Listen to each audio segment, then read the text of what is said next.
ሰው እንደሆነ ሰው ሆኖ ሰው እንዳደረገን ለማጠየቅ ነው ይላሉ።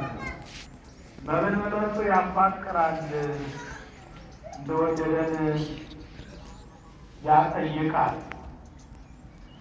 ሥጋውን በስንዴ ደሙን በወይን ለምን አደረገ በሌላ ለምን አላደረገም? ፍሬ ስናይ ወይን ወቅበት ቀዳሚ ሕይወቱ ለሰብእ እድ ወማይ ወይን ወቅናይ ለይሰጥ ወይነቱ ሕይወቱ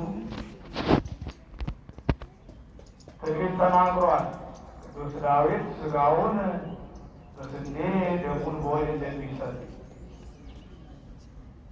የሰው ሥጋዊ ሕይወቱ በክሮማይ ወይንና ስንዴ ነው። ለመንፈሳዊ ሕይወቱ አማናዊ ሥጋነ ለቅዱስ ሥጋና ክቡር ደሙ ነው ብሎ ቅዱስ ዳዊት ቁርባን ስለ ቅዱስ ሥጋውና ክቡር ደሙ መናገሩ ሳሌው በርቀት ለኢየሱስ ክርስቶስ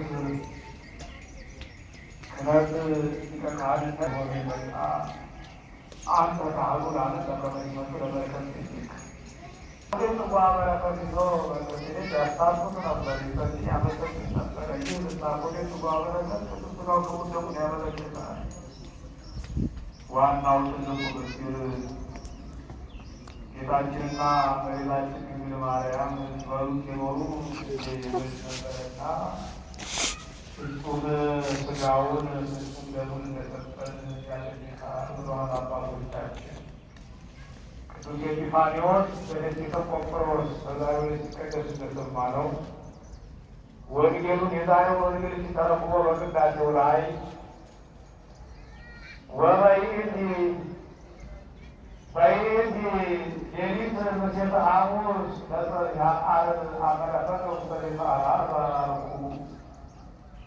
ዘይጠውር ፀሐይ በማይ የውሃ ማለጋ የሚሸከም እሱ ታገኛላችሁ። ወንጌሉ ስሙን አልጠቀሰውም። ቅዳሴው ግን ስሙን አመጣና በቤተ ዓርብ ነው። በወዳጁ በአልዓዛር ቤት